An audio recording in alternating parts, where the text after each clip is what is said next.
In today's video, I'm going to walk you through the Amazing Pencils brush pack for Procreate. We're going to talk about the basics and some nuances so you can get the most out of the brushes.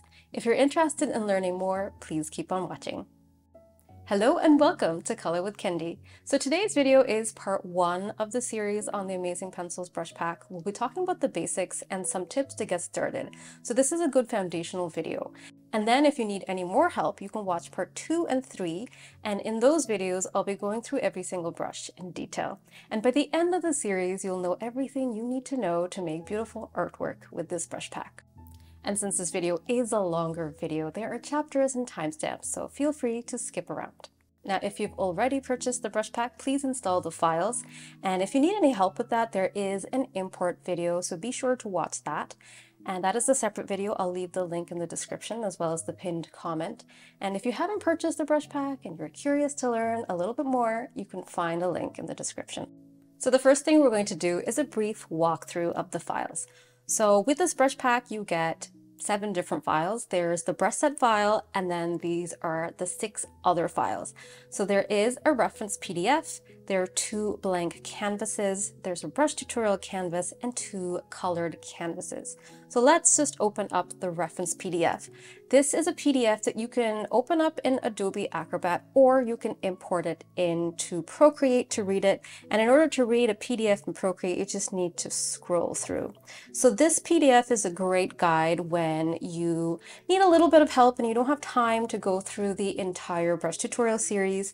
There's information on getting started, and there are also images to show you what each brush looks like and a few tips at the top of each page. So this way you know exactly what each brush is for, how to use it, and this is a really great starting point. So definitely check this out. So this is a reference PDF that you get.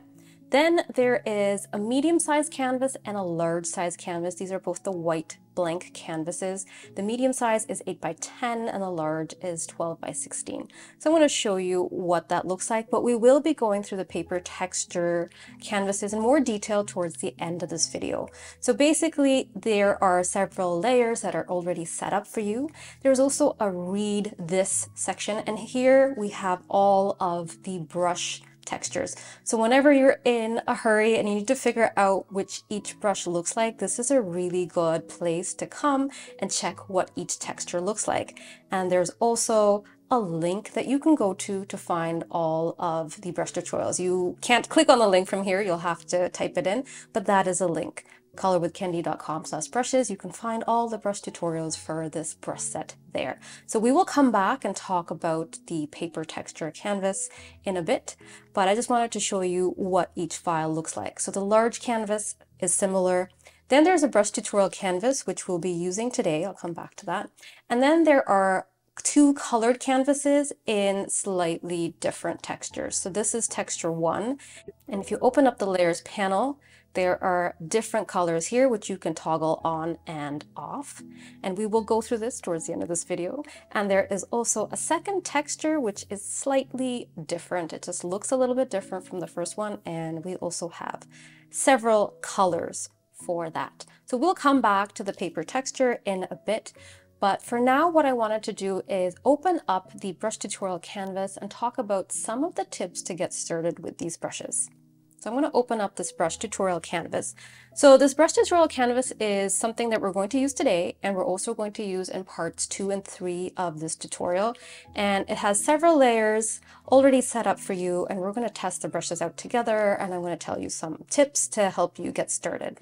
Now let's talk about the most important file, which is the brush set itself. So once you import the brush pack, it will be right at the top of your brush library. That's usually where the brushes go when you import a new brush set. So this brush set has 50 different brushes, and as you can see, there are category headers. So that makes it a bit easier to find what you're looking for. And each and every brush is numbered. So that way, even if you don't remember the name of the brush, you can remember the number of the brush, in case you want to remember the ones that you've used in a particular painting. So there are 50 in total, and we will go through all of them in parts 2 and 3. And what I wanted to mention is at the very bottom, I have my email address just in case, you can't find my email address. It's always at the bottom, and you can email me if you have any issues. And what I do suggest you do is make sure that you go to this particular link, colorwithkendi.com/brushes, if you ever need any help with the brushes. And there's another suggestion right here. Please use the paper canvases that come with the set, because I have tested these brushes with those paper canvases. When you use a paper canvas that is really small or really big, then the brush results may be a little bit different. So definitely use the paper canvases that I've provided to get the best results. So now that you know about all the files, let's talk about the brushes. So the brushes in this set are pressure sensitive. So I think the most important thing is mastering that pressure sensitivity. So let me show you an example. So brush number 6, you can pick that brush and let's just test it together in this brush tutorial canvas. And you can pick any color that you want. I'm going to pick a very dark gray. And with all the brushes in this brush pack, they are pressure sensitive. So if you apply light pressure, you'll get a very different look compared to heavy pressure. And each brush will behave a little bit differently depending on how much pressure you apply. But what's important is to be able to vary your pressure to get a variety of results from the brush. Now, if you find that you are struggling to vary your pressure with the brushes in this pack, it might be that your pressure curve is not correctly set for your hand. If you're very light-handed or if you're very heavy-handed, then you may need to change the pressure curve. I do have a video on that, which I will link below. But basically, to get the most out of any of the brushes in this set, it's a good idea to be able to modulate your pressure. Now, the other thing I wanted to mention is that all the brushes in this set are tilt sensitive. So I'm going to show you this with brush number 7. So brush number 7 is a sketch brush. It's a toothy sketch pencil, and it's also pressure sensitive. So I'm going to show you. With light pressure, that's what it looks like. And with heavy pressure, that's what it looks like. So as you can see, pressure definitely plays a big role. But also tilt does as well. Now, if you tilt your brush, so you're basically using it like this, you will get a slightly different texture. Let me show you this at a larger size so you can really see the difference. So I'm going to go to size 55. So this is light pressure. I'm not tilting my pencil. I'm using it like this. Tilting would be like that. So that's light pressure. That's heavy pressure. Now, if I tilt my pencil, it looks like that. Now, let's say you're someone who doesn't like tilt, because sometimes you're drawing something and then your pencil goes like this and you're like, I don't really like that. If you don't like the tilt function, you can turn it off. It's not a problem. Let me show you how to do that, because I know some people just do not like tilt. I've added tilt because a lot of pencils in Procreate do have tilt, so I think it's a useful function. But if you don't like it, it's easy. What I suggest you do is not to change the original brush, make a duplicate, and then remove the tilt. So I'm going to show you. So let's say I wanted to remove the tilt on brush number 7. I can just swipe to the left, tap on duplicate, and then tap into the brush, and then go to where it says Apple Pencil. Do you see where it says tilt here? I'm just going to make that 0 and turn all of that stuff off to none and make sure the size compression is off. That's it. Tilt is gone. So now if I use this same brush and I try to tilt it, it's actually not going to do what it was doing here. So this was when I used tilt. This looks very different. This looks closer to this. So if you need to turn tilt off, that is completely fine. Now, the other thing I wanted to mention is that all of the brushes in this brush pack come with preset sizes. So let me show you what I mean with brush number 8. So I'm just going to go to brush number 8. This was the rough sketch pencil. This is actually my favorite sketch pencil. I use it for all my coloring pages. And the preset sizes are the sizes here. So this is where you have your brush sizes. You can change the brush size to anything that you want. You can go all the way up to 100, and you can go all the way up to 0 or 1. But my suggestion is to stay within the range of the preset sizes for the best results. You don't have to use the exact preset size, but within the range. Because if you go really big, while the brush is fine, it's not the intended result. I think the brush does look far more natural when it's a little bit smaller. So these are just suggestions for you. You can definitely use the brush at any size. So these are the preset sizes that I have, and these are the sizes that I use it at the most. But feel free to turn these off if you don't like the preset sizes. To remove a preset size, just tap on it, and you do see where it says minus, just tap on the minus and it will remove that preset size. So that is the preset sizes.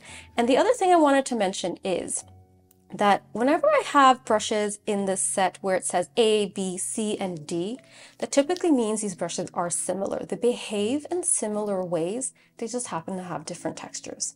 So as we go through the brushes in parts 2 and 3, you'll see what I mean. So all of these, for example, are monoline pencils, which means that they have the same line width regardless of pressure. They all behave similarly in that way, but they have different textures. Now, the next thing I want to talk about is dual color brushes. We have a few in this set.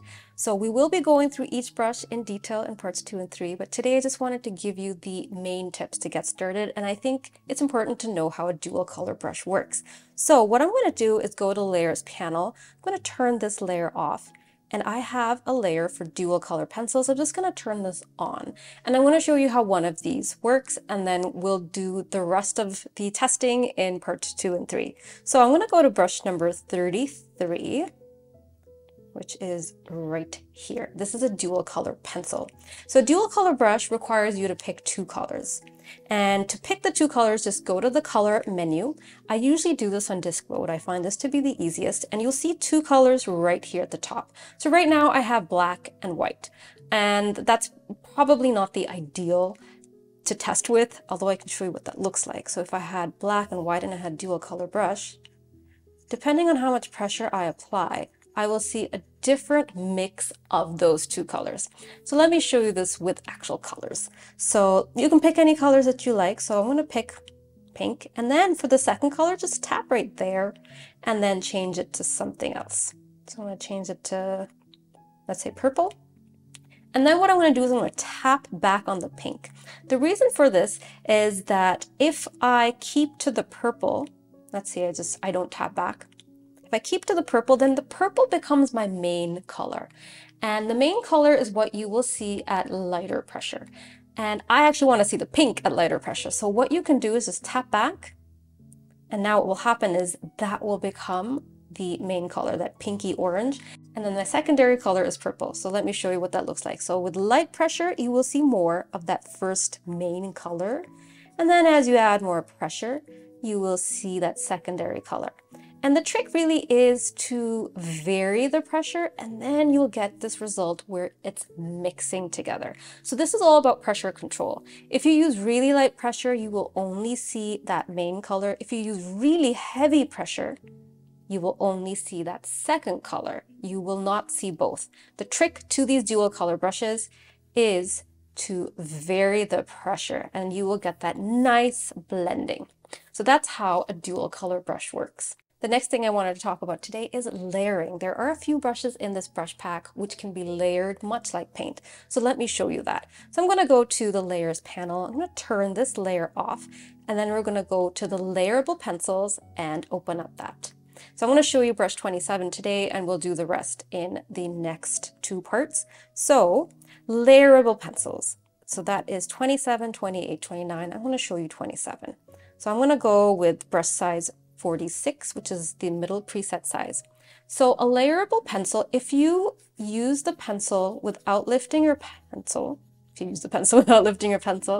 and I'm using medium to heavy pressure, it will look like that. But if you lift your pencil, now that I've lifted my pencil, and apply more pigment on top,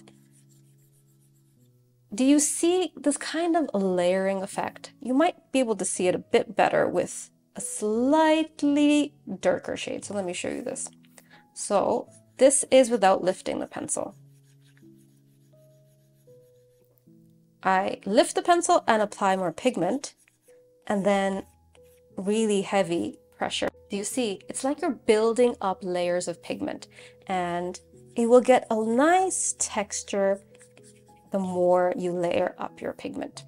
So that's one layer. If I lift the pencil and add another layer and add another layer, do you see that layered effect? And then if I add my pencil on top, it's very richly pigmented. It's kind of in between a pencil and paint. So if you like that, definitely check out the layerable pencils. Now, if you want to smudge out any of these overlaps that you see here, you can definitely use one of the smudgers in this set. So let's go to the smudge library and I'll show you how to smudge. So I'm just going to go to the correct brush pack. This is the Amazing Pencils. And I'm going to go to the top. All my erasers and smudgers are at the top of the set. I have 2 erasers, actually no, 3 erasers, and then there are 2 smudgers. So with the smudger, you just need to tap on the smudger, and then I have it on the smudge tool, and you can just gently smudge out any overlaps if you want to. And then you can also smudge away texture and move it outwards. My suggestion is to avoid moving your pencil inwards. Do you see what's happening? It's bringing in the white of the paper into your object. It's always a good idea to smudge outwards. It looks a little bit more natural. So I'm starting out here and then smudging outwards. And the smudgers you can use at different opacities. Play around with that.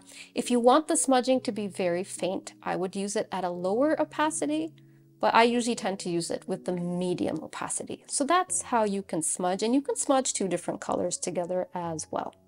So we will talk about the smudgers in more detail in parts 2 and 3. Now the next thing I wanted to talk about is clipping masks. Clipping masks. So you might be wondering, why would I need to use clipping masks? So let's get into it. So in general, for this brush pack, you really don't need to use clipping masks. You can use all of the brushes as is, paint directly. But sometimes it is beneficial to use the clipping mask. So let me just show you that with an example. So what I'm going to do is I'm going to turn this layer off, and we're going to go to the toothy pencils, because that's really where I think these pencils shine. So the toothy pencils have a lot of texture, and I feel like they're not really great for coloring in an object, but they're great for adding texture to an object you've already colored. So I'm just going to show you an example with brush 23. So let's go to brush 23. This is toothy pencil A. I'm going to show you at size 40. I'm going to change the color just to mix things up. Let's make it blue. Okay, so if I were to color in a circle with this, do you see? With light pressure, I'm getting a lot of the paper peeking through. Now, depending on your object, this may work perfectly fine, but in most cases, if you are making an illustration with a defined object, then this texture may be a little bit too much for the base layer. So what you may want to do is color in your base layer with one of the softer pencils, so maybe A or B, soft pencil A or B, and I can show you that. So what I will do is I will color in my circle with the soft pencil so that there is some texture, but not too much. It's like not too much of the paper is peeking through. And then you can use the toothy pencils in a clipping mask layer. So let me just show you. So I'm going to go to the layers panel. I'm going to tap on plus, and then I'm going to tap on that layer and make it a clipping mask. So now anything I do in this layer will only show up on the objects in the layer underneath, and it won't go outside the bounds of it. So you'll see what I mean in a second. So now I'm going to go back to that toothy pencil A, and because you won't be able to see this color on top of this, I'm just going to make it a little bit darker. And now with that toothy pencil, actually make it a little bit darker so you can see. Now with the toothy pencil, I can add some texture on top. So do you see, I'm able to use the brush in a very different way. This looks quite different from this. Obviously the colors are different. So as you can see, this is a really different way of using the same brush. So without that layer underneath, it would look like this, but with the layer underneath, it would look like this. So it depends on what your style is and what you're trying to paint. Something like this may work for a background, but if you want a defined shape and you want to add texture, I would suggest using the toothier pencils, all of these, in a clipping mask layer. Now, the other thing I want to talk about is the fill brushes. So there are a few brushes down here. These are the fill brushes, and these are not great brushes to use on their own. They are ideal to use in a clipping mask layer. So I will show you how to use those. So let's just go to the layers panel. Let's turn off these layers, and then I will go to the fill brushes right here. I'm going to open up that group, and I'll go to the first layer here, 38 to 43. So this is brush 38 to 43. So I'm going to go to the fill brushes. So these fill brushes are meant to be used on top of a defined shape and add some pencil texture. So I'll show you as an example, brush 39. So if I were to use brush 39 on its own, it would look like that. Now that doesn't really make sense to use this brush just like that because it's a little bit too much. But what I would suggest you do is you make a shape with another brush and then add this as a texture on top. So I can go to the brush library and I can use one of these detail pencils, maybe soft detail A, to make a shape. So what I'm going to do is I'm going to make a lighter color shape so you can see it. So let's just make a circle. It's not a very good circle, but it's fine. I'm going to fill it with color drop. And I'm going to reduce the threshold a little bit and then increase it so that it doesn't go all over, but there's just enough to cover this. So I'm just going to fill that in a little bit on the sides. So basically make your shape with one of the other pencils. You can either fill it in by hand so that it's slightly textured, or you can keep it quite flat like what I've done here. So now that you have your shape, you can use the fill brushes to add interesting texture on top with a clipping mask. So then we're going to go to Layers panel, tap on plus, make this a clipping mask. And now let's go back to that color we had. And let's go back to that brush that we were talking about, 39. Zoom out a little bit. And now you can use that texture like that. So that's typically how I would use the fill brushes, is create a shape with another brush and then with a clipping mask, use a fill brush. Now, let's say you don't want that color in the background. You actually want that shape to be white. You could also do that. So I'm going to go back here. And what I'm going to do is I'm going to go to the color menu, double tap on the 10 o'clock position to snap to pure white, drag and drop. And now I've made that circle that we had white, and now we have the clipping mask layer on top of that white circle. So do you see it looks a bit different? And what you can do with the clipping mask layer is you can, oops, that's the wrong color. You can build it up as much as you want. So that's kind of how I would use the fill brushes. Make a shape with another brush, make it white, make it colored, and then use a clipping mask. There is another method of using the fill brushes. So let me show you that. So I'm going to go to the layer underneath. And what you can do is you can create a shape with your selection tool. So this is your selection tool here. Make sure that you're on the freehand option and you're on add. And then what you want to do, and make sure you don't have color fill turned on, you can create any shape that you want. So I'm going to create some really weird shape and just close the shape. So now I have my shape. What I'm going to do is I tap on the brush library, and then with that brush that I had, brush 39, I can fill in that shape. And then I can click on the selection tool, and then I have that shape filled in. The only thing with this method is I find the edge is a little bit hard. Do you see how this edge is a bit softer because we use another pencil? This one is a little unnatural looking. So what you can do is you can go in with any brush that you like. So for example, I could go in with one of the soft pencils, soft pencil B, and then just color in the edges a little bit. Maybe make it a bit smaller. It's a bit too big. Yeah, maybe a little bit smaller. And then you can make those edges a little more natural looking and not as harsh. So that's something that you can do.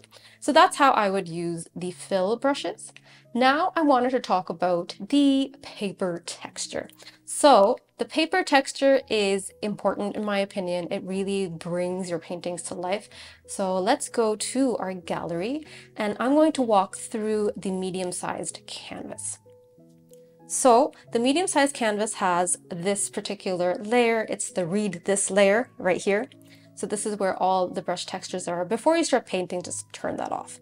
And then you can paint in the paint here layer. So I'm just going to make a swatch here with one of the brushes. Any brush will do. I'm using brush 19. I'm just going to make a swatch here. And I'm using heavy pressure. Okay. So with the paper canvas, the way it's set up, we have a paper overlay and a paper background. So the paper background is basically your background. You can turn it on and off. I suggest when you are painting, keep it on, but when you are printing, turn it off. I find that it doesn't really print well because you're already printing on paper. You don't want to add a paper texture to that. And if you open the group by tapping right there, you can actually tap on N. This is normal blend mode, and you can reduce the opacity and you can increase the opacity. So if you want it to be more apparent, just go to 100%. If you want it to be very soft and faint, just reduce it. So it's totally up to you. It's customizable. I generally like to leave it somewhere in between, around 60%. So the paper overlay is just this layer up here. There's a paper texture here. So if I turn this off, it's very subtle. I'm going to zoom in a lot so you can see this, but you'll be able to see this on your iPad. So if I turn it on, it adds this subtle paper texture. If I turn it off, it looks like that. I think it adds just a little hint of visual interest by adding a little bit of texture. And it's also customizable. So right now I'm at 55%. If I were to increase this, do you see the paper texture is far more apparent? But keep in mind that when you do have a paper texture that shows up on top of your painting, it will change the color a little bit. So my suggestion is to leave it somewhere in between. So I think I had it at 55%, so I'll just leave it right there. So this is all customizable. Now the other thing I wanted to talk about was the colored canvases. So there are two colored canvases, there's two different textures. It's the same process for both of them. This also has a paper overlay and a paper background. So you can change up the paper overlay as you wish. And the paper background, there are different colors. So if you want to go through the different colors, you can just tap and turn it off, tap and turn it off, tap and turn it off. So there are a total of 6 different colors here. And the reason I provided this is it's just sometimes nice to paint in something that is a little bit different than white. So for example, if I go here and paint here, just don't paint on the paper backgrounds because once you paint on them, you can't do anything, it's gone. So avoid painting in the paper background layer because you want to preserve it. Just paint in the paint here layer and you can add more layers above it. So for example, if I wanted to paint on this, I could paint with white. So I could go to pure white and use any of the pencils and there's this nice contrast. So sometimes if you want a painting where there's a little bit of a colored background, this is an option. And the other texture is just slightly different. So it looks like this. So depending on your needs, you may pick one over the other. And this one also has different colors available to you. And yeah, you can paint in this as well. Let me go to the paint here layer. Yeah, so that's what that would look like. So you have options, lots of options. I generally paint in the 8x10" canvas, and these two are also 8x10 inches. I like the 8x10 inch size. It's a good size to be able to print, and it's also a good size to be able to share online. It's not too big. If you go with the larger canvas, this is a 12x16. Keep in mind that you will have fewer layers available to you. That's just how it is in Procreate. So if you are painting on a larger canvas, you may need to merge your layers as you paint. So just keep that in mind. So I think I've covered everything I wanted to cover for today for the basics. And in parts 2 and 3, which I hope to release soon, I will go through every single brush in detail. So if you want to test out every single brush with me in detail, we will go through all of them and I'll talk about some of the nuances. So be sure to check that out. But I think for now you have enough knowledge to get started with the brush pack. If you have any questions and need any help, you can always send me an email. And be sure to check out the brush problems video. I'm going to put that link in the description as well. In case you encounter any issues, be sure to check that out. Thank you very much for watching. If you're interested in finding out more about the set, find it in the link below. See you next time. Bye!